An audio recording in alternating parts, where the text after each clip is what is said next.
Hey guys. All right, so this is classical conditioning and it's different than operant. Classical is using something that you already do.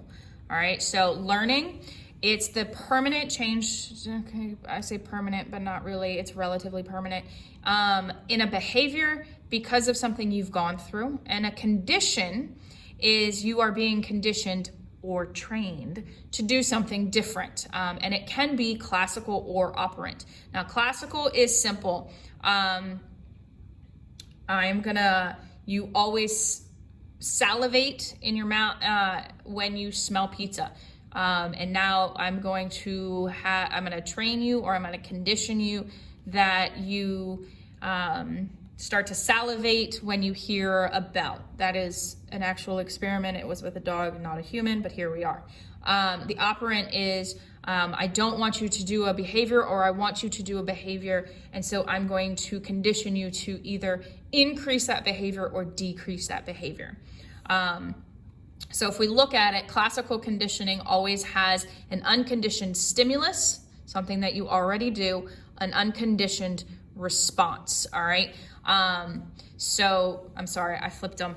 This is what you already do, and this is what's gonna make you do this, okay? And it does have a very pretty pit bull. He sees a turkey leg. In my animals' cases, it would be steak, and they start to drool. This can be for a lot of things. It does not have to be for anything in particular. My kid gets angry when we take his toy away. So that's I took his toy away, he got angry. So now I have to condition him to not get angry, basically. I'm gonna still take his toy away, but he cannot scream at me, all right? So a neutral stimulus is that outside response. It doesn't have anything to do with anything, really. Think of the bell on your phone. At first, before you get a bell, before you get a phone, before you understand what a phone actually does, that noise doesn't mean anything. And through conditioning, you have learned, or through acquisition, you have learned that the bell means something positive, normally sometimes negative. All right, so we have your conditioned, that's the learned. It turns your neutral into the conditioned stimulus. It's no longer neutral. So that means the acquisition has occurred. That means you've learned that that bell on your phone means something. Your conditioned response, you learn to respond to the conditioned stimulus, all right? Usually the conditioned stimulus is going to be the same as the unconditioned stimulus, but it doesn't have to be, okay? It can be something different, but that's what it's going to be about, all right? So let's look at it. If a neutral stimulus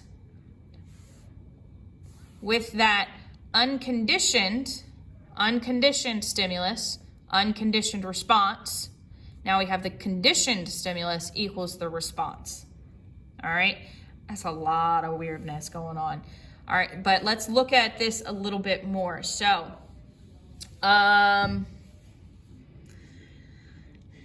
you're hungry. Your stimulus is it's lunchtime. Your neutral stimulus is the bell at school. All right, eventually over time, you learn that that bell means you can leave for lunch. So now that response, I'm hungry, correlates with this conditioned response. Now, Pavlov is the guy who is really big into this. He's gonna study dogs and he watched drool, and I'm sorry, ew. But what he finds out is actually something really, really cool. Before conditioning, I put out a yummy steak. The dog starts to drool. Before conditioning, I have a tuning fork. It's just a fancy word to say for a bell. I don't have any drool. What I'm gonna do is every time I put food down, I'm gonna ring the bell. I'm going to do that I'm gonna do that consistently, continuously. Eventually, and with dogs, it doesn't usually take very long. They're gonna learn that the bell means food, so they're gonna start to drool, okay? So when we look at conditioning terms, we're looking at a bunch of things. We want to get rid of something. It's called extinction, the unlearning of a behavior. The next word, we have spontaneous recovery. So we've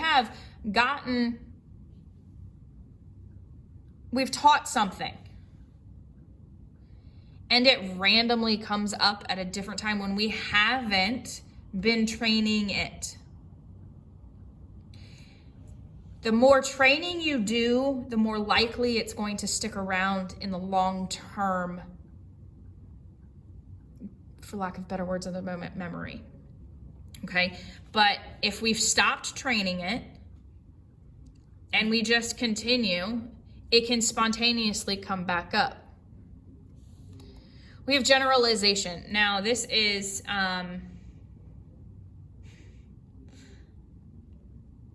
think of a child and it's very attached to its mother, and then it thinks a generalization. Every woman that has brown hair like its mom is its mom. That's a generalization. Or, I love Reese's, but if you put M&Ms in front of me, I'm still gonna do that really cool trick and stand on one foot.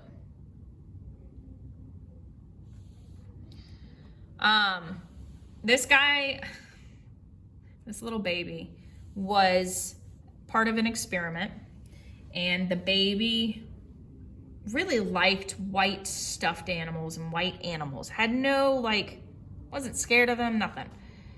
Thought they were kind of cool. What happened was the scientist would show baby Albert a white rat and would make this awful loud noise. And so baby Albert would start to scream.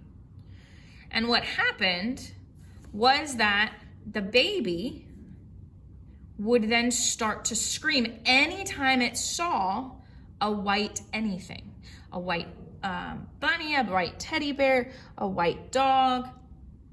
So what happened is it's generalization. Obviously, to baby Albert, any white furry thing or fluffy thing had to be evil because it's going to make that loud noise come down.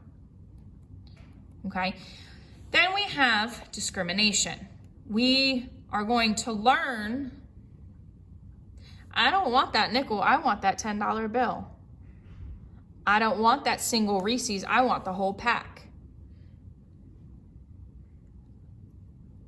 I will only do my chores if you give me a $20 bill. That $5 bill doesn't mean anything now. This is a really big piece, especially when it comes to money. It's not worth my time because it's not going to pay me enough. Higher order conditioning is adding in a second neutral stimulus, so that if either of these conditioned stimuli are introduced, it will make the dog drool. It doesn't have to be both. Eventually, you pair the light with the bell, you can eventually just take away the bell and the light will do it. So then we have Watson is the guy who did the baby Albert experiment.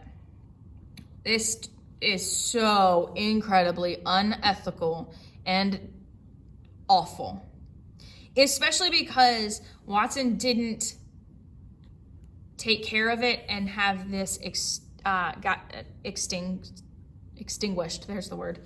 Okay, so he eventually will be fine. Another scientist takes over and fixes it, but Watson was, lack of a better term, a jerk. We do adapt to the environment. We have adaptive learning. And this isn't something that you have to practice. Now, with classical conditioning, you do have to practice it. With adaptive learning, you learn pretty quickly that, no, I'm good. I don't need to do that again. Jello. Meh. I've learned, nope, that's not for me.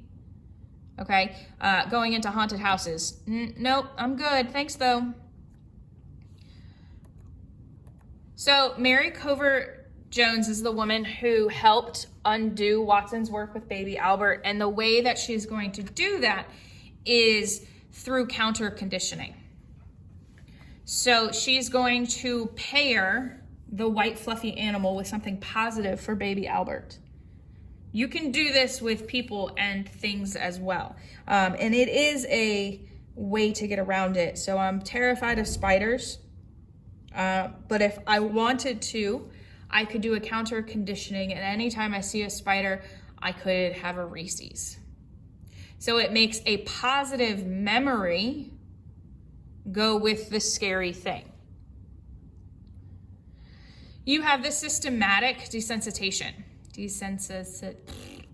That word. Okay, and this is where some of it comes from with the fear of spiders. You put yourself in a position to be scared until you're just not scared anymore.